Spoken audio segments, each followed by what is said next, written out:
The Tower of Abhorred Flesh, Rebirth. Outwardly, dumbly, I shamble about a thing that could never have been known as human.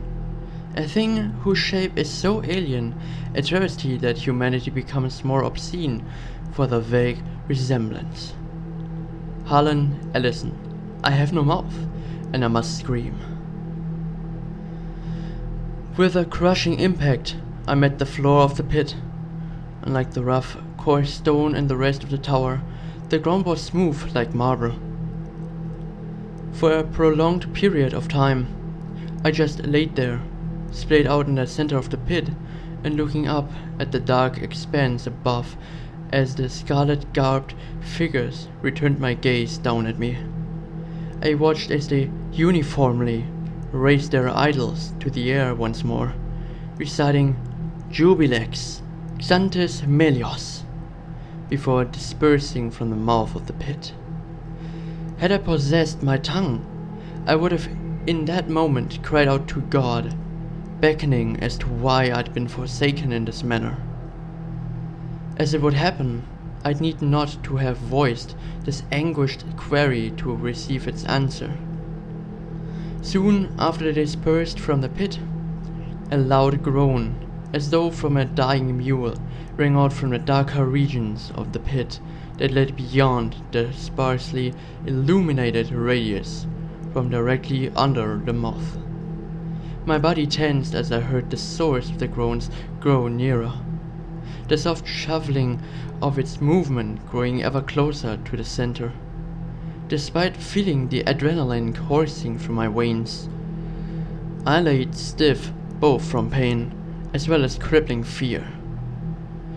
I couldn't even bring myself to close my eyes, that I might be spared the witness of a possibly gruesome end at the whims of whatever vile creature was skulking towards me. It chose me! Well, what I heard before the dim light finally unmasked the creature from its cloak of darkness.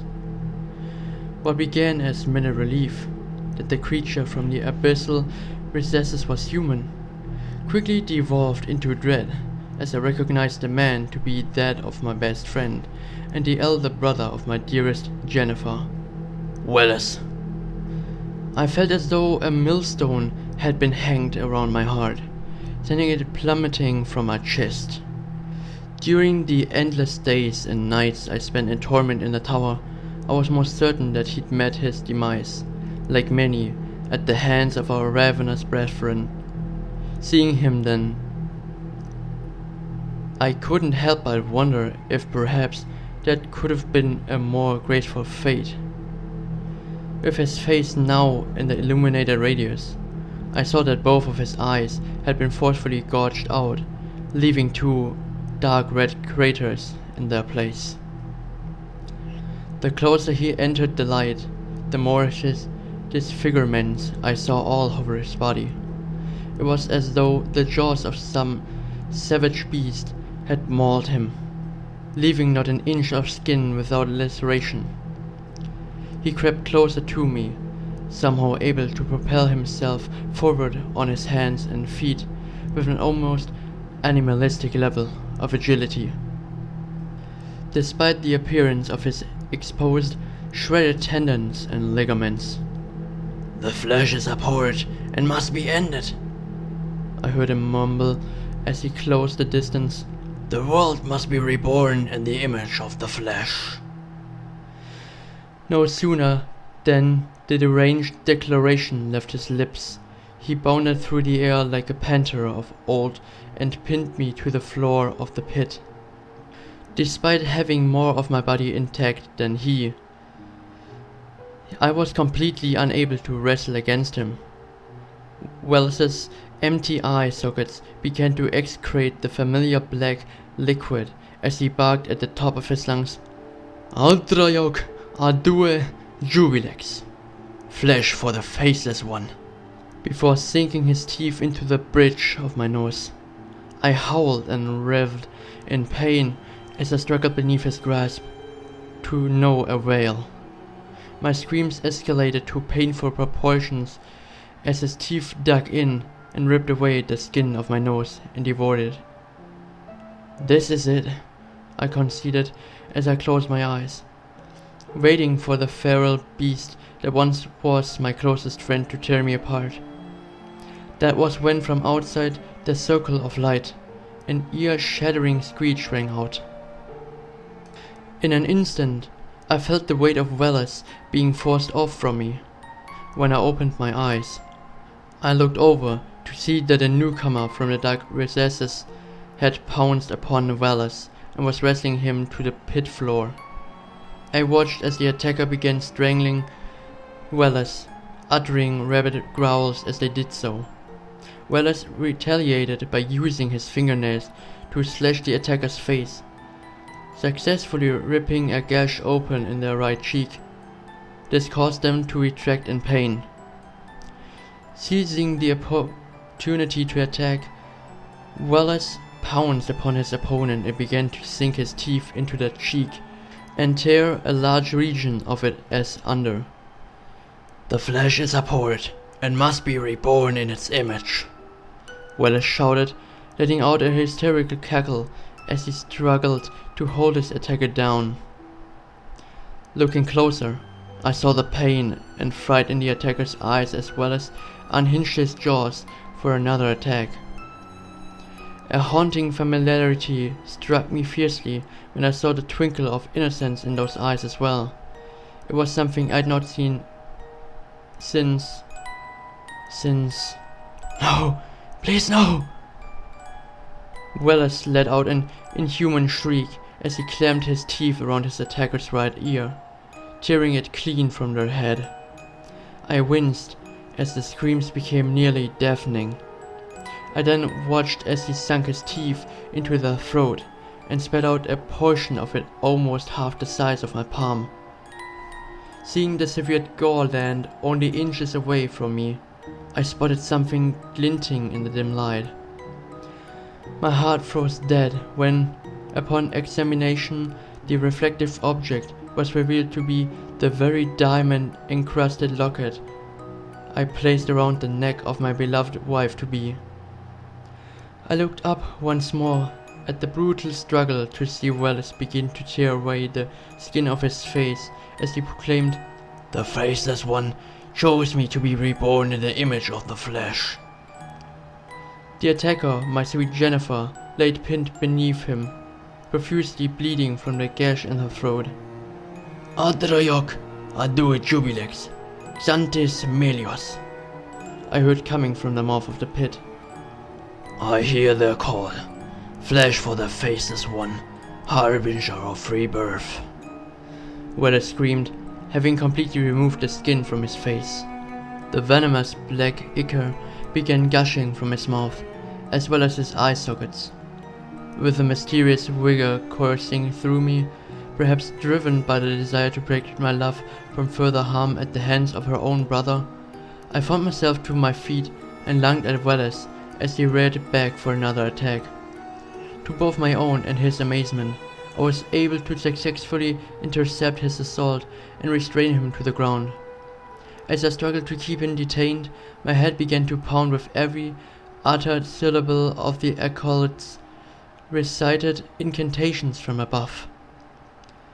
With the venom gagging him, Wallace lashed out that he heard the summons of the entity, that he was the one chosen to be reborn in the image of the flesh. It was in that very instant that the cacophonous vocals of the abominable entity spoke to me in whispers that were almost hypnotic to nature. "Do it! End him!" it barked. "For the flesh is weak and is undeserving of rebirth." "I will be reborn in its image," he gurgled, writhing beneath me. The pulsing in my head became more frantic, the Faceless One's command continuing to echo through my mind. I tried to shake its voice from my thoughts. That was when a volley of images flooded through my mind. I began to see the flesh of every living creature peel from the bones as if it were mere parchment. I could again perceive their tortured cries echoing as they looked up to the skies, their shredded fleshy pelts soaking into the bowels of the earth. I saw them prostrate themselves before the faceless one who held dominance from the sky above. "They have been reborn with purer flesh," it stated. "End him now, that you may be reborn in flesh." I began to feel something for the first of what would be many times to come in that moment as I watched the skinless creatures in the vision start to tear each other apart. I felt a primal urge to feed. All at once, I could feel a blinding rage take a hold of me as I looked to see Wallace beneath me struggling, now at my mercy. I could feel myself slipping into the ravenous temptation. All it would take, I silently reasoned, was one strike to his throat.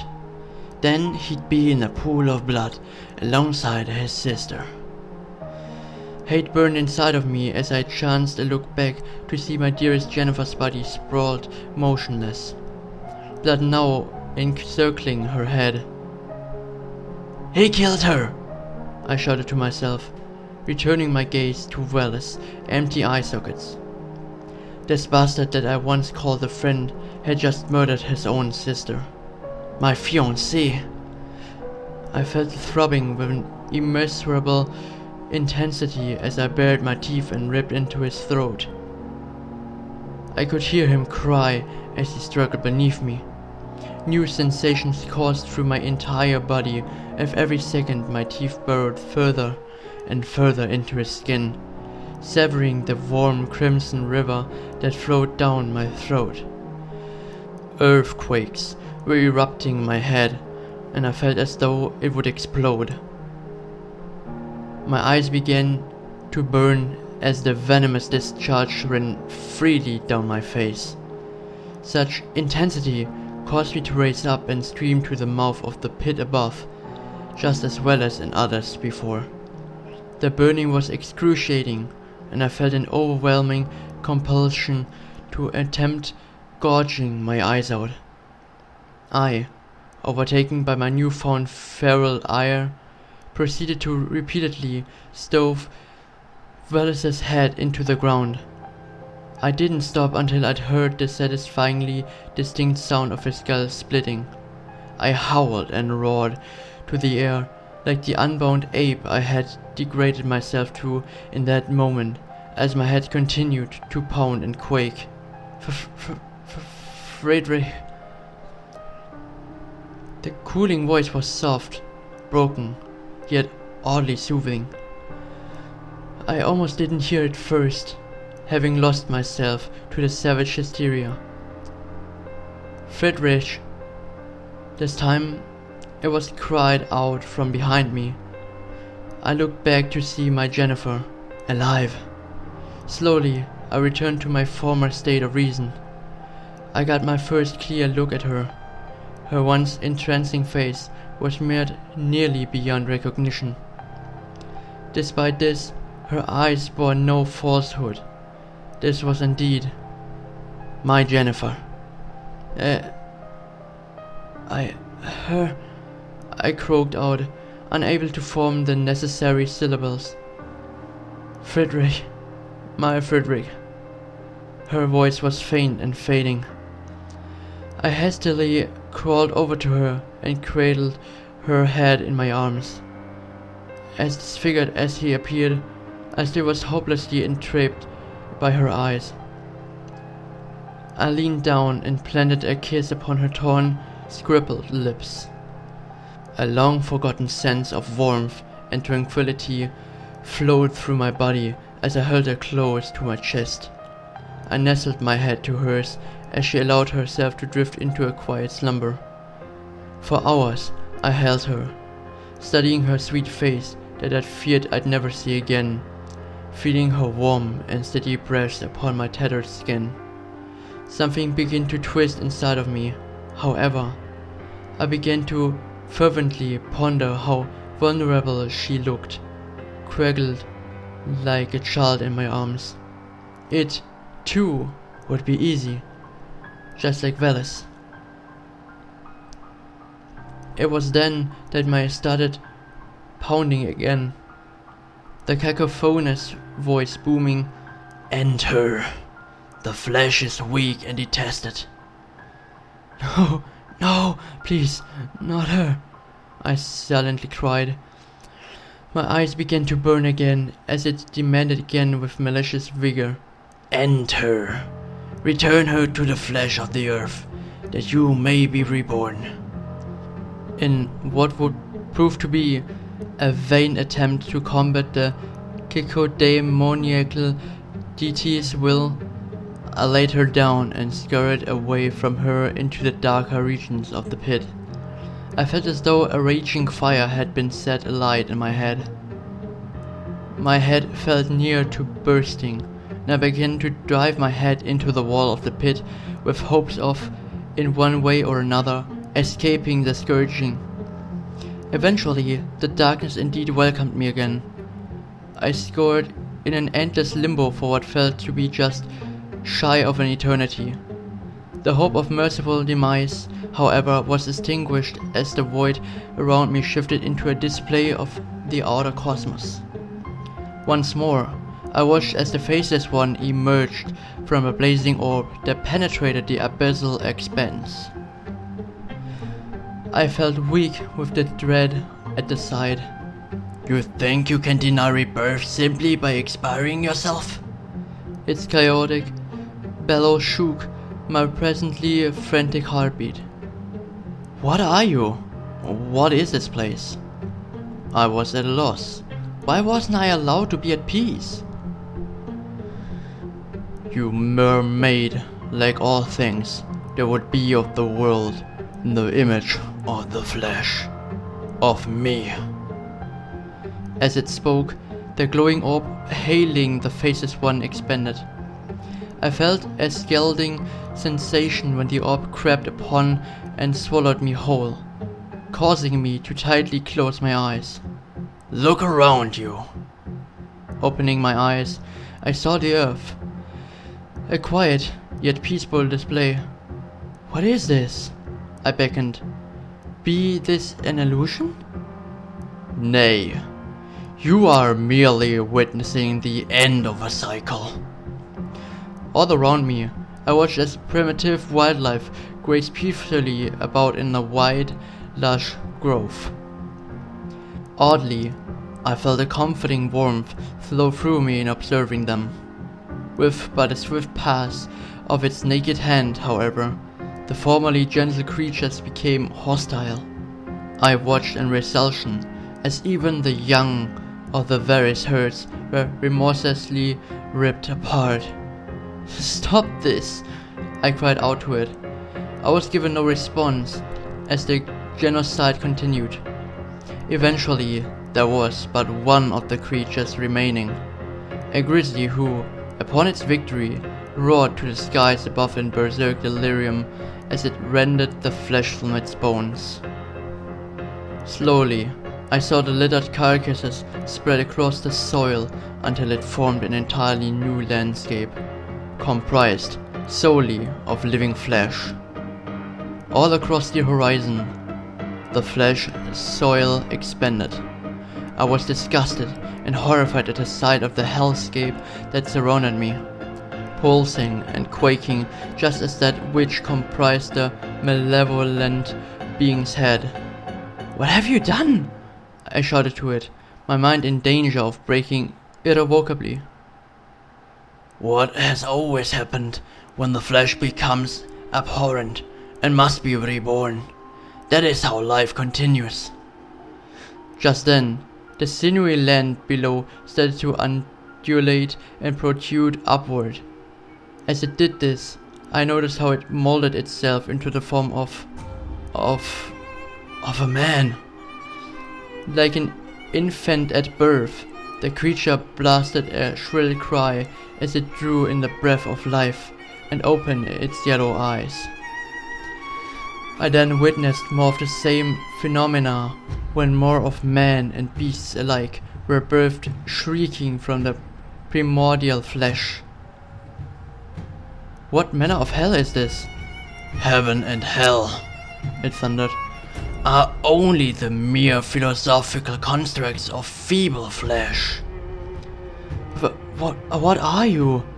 I stammered, stripped of my ability to compose myself. In front of me, the newborn skinless man's eyes flooded with the venom as he opened his mouth, speaking in the entity's discordant tongue as it condoled.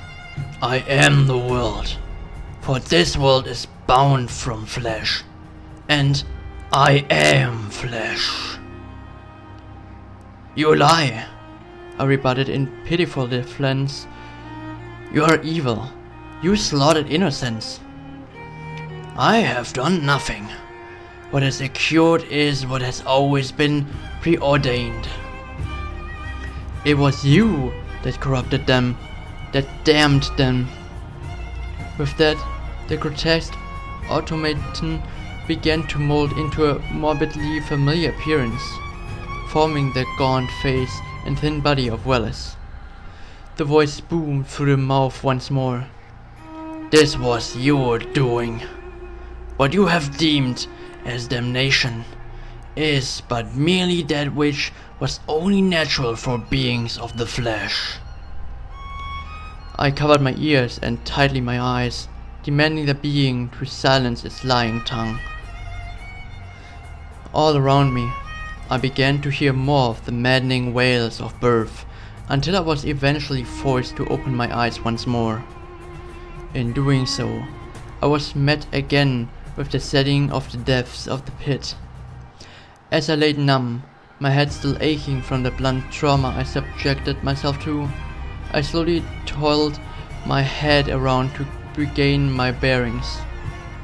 I saw once more the lifeless body of Wallace, my once greatest friend, slain by my hand.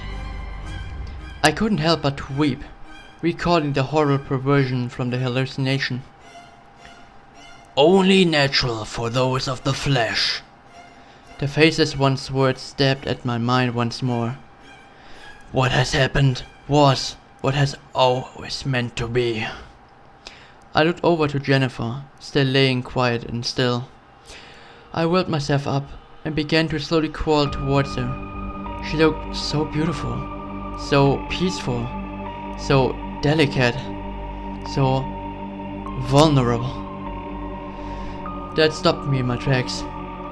No, I won't. My head starting to quake again, forcing me to collapse into the fetal position. Clutching my head, I howled out in the manner of a Neanderthal, voicelessly begging to be spared of the present scourging. The pressure was utterly unbearable, and I was certain that it would cause me to combust. In spite of this, I was determined to allow no further harm to come to my dear Jennifer. I ceased my inane howling when I heard the faint, pattering movement across the floor of the pit. Following this, almost on the cue of the devil himself, or rather, what I believed of the devil at the time, was the recited chorus again. Opening my eyes, the quaking in my head refusing to cease, an alarming terror seized me when I saw that Jennifer was no longer where she had aforelaid. I could hear a soft growling coming from the darker regions of the pit from ahead. Her, I called out feebly. What I saw next is an image that I recollect with a certain sense of sorrow, fleeting a sense as it may be now. It was indeed Jennifer, but not my sweet and delicate Rose that I once pledged my heart to. Her eyes bore the yellow irises of primal wrath, and her torn, scared lips were adorned with pulpy mascara. As she approached the circle of light, I could see her dragging the carcass of her lifeless brother behind her. Her attention, arrested from Wallace's body, turned to fix her arranged eyes upon me. I felt my blood freeze over when I returned the gaze into her hateful, glowing eyes. Adrayok. I heard her whisper this before crawling in my direction, her growling growing more distinct with every inch she gained. When she was but a mere foot from me, I watched her jaundiced eyes excrete the horrid ichor as she let out a jarring shriek before leaping to pounce upon me. It was with a stroke of fortune that I was able to avert myself from imminent harm by rolling myself away. Landing upon the pit floor in the space where I had occupied only seconds ago, she turned her soulless eyes to me once more. Adrayak, adue jubilex, xantis melios. I felt my head shudder at the utterance of the demented chant from her lips. No, no, please, not like this. Before I could let out my plead to her, she once more lunged for an attack, this time succeeding in striking my left eye. Instantly, my left eye socket flooded with blood, and darkness permanently assumed its control. I retracted and attempted to flee from further harm. Her reflexes, however, allowed her to have me at her mercy with ease as she pinned me down. I wanted to plead to her, to tell her that I loved her and would not let this be our end. Such as it was, I would find that I possessed no influence of any sort in that matter as she leered down at me with her venomous eyes, no longer recognizing me as her lover. Without wasting an instant, she struck my chest with a clawed swipe, reopening existing scars as well as tearing new ones. I screamed more painfully in that moment than I ever had before, and ever would since, while the pounding erupted in my head once again. The pain gradually changed into anger as, with a blood-curdling screech, she bore her teeth into the soft tissue of my flayed body. How could she? Instantly, I remembered the man and his boy as I felt the murderous rage swell within me. The pounding escalated further, and my eyes started to burn once more. My vision darkened, with the flooding of the venom upon my eyes, and my animalistic desires overrode my reasonable mind. I seized an opportunity to retaliate when she released her restraint of my hands in an attempt to strangle me, to press my thumbs into her eyes and hurl her to the pit floor. Regaining my feet, I stood up and towered over her. She quickly recovered and leaped up for another assault. This time, however, I caught her from the air and promptly brought it to the ground, the impact of her body upon the smooth marble causing a sickening crack to be heard. I lost much of my sight of her from the venom that flooded my eyes. Her eyes, however, I could see, the lost spark of innocence having returned and pleading to me for mercy. Unfortunately, I had lost all higher reasoning in that moment, and my wrath was unbound. It felt as though I had left my mortal shell and was simply a spectator to the vicious slaying of my once beloved Jennifer, when at least she drew breath no more, having been reduced to naught but a shrieked husk. I felt my head burn with the aggression of 1,000 suns. The pain was nigh unbearable, and I began to strip the skin from my skull, crying out in unbridled rage as the cold air stung the naked flesh beneath, venom flooding from my eyes and mouth. Adraiok, adue jubilex, xantis melios. The last aspect of human perspective I can recall bearing in that moment of savage delirium before my conscious mind became engulfed in shadows was that of grievance at the utter desolation of my humanity. I know not how long I remained catatonic. I remember, though, that I did not dream. Rather, I was plagued by the subconscious repetitions of the Faceless One's revelations. You were made, like all things that be of the world, from flesh of me. Eventually, it would be the utterance of the baritone chorus surrounding me that would rouse me from my hollow reverie. 3 of the acolytes encircled me at the bottom of the pit, clutching their idols to their chests. Finally, the one in the center extended his hand down to me. When I was brought to my feet, I realized that I could feel absolutely nothing. It was as though I had been stripped of all tactile perception. I could no longer even feel the air's chilling prick upon my exposed sinews. More than this, however, I felt utterly empty, devoid of emotion or personality. I looked over to where Jennifer's body laid, ripped apart beyond comprehension by my own jaws. I felt unable to do much, as even lament her death, save for a single tear that I could not feel. It was then that the trio before me, in a uniformed synchronicity, removed their scarlet hoods for the first time to reveal themselves to be of the very same image of the Faceless One. Their misshapen heads of malformed flesh pulsed as they gazed at me. It became more frantic, and my own head hammered and quaked as they then knelt before me, bearing their idols aloft and reciting, Adraiok adue jubilex, xantis milius. Flesh for the Faceless One, harbinger of rebirth. It was through my reflected image in the idol held closest to me that I saw that which, had I still in that moment possessed a human perspective, would have stripped me completely of my mental stability. For, reflective in the idol, I saw that I, too, now wore the exact likeness of the entity. As it was, I would no more possess any concepts of humanity in any known capacity. What came next would be the defining moments of my eternal existence as, for the first time in the endless age since my inception into the hellish tower, I saw the outside world.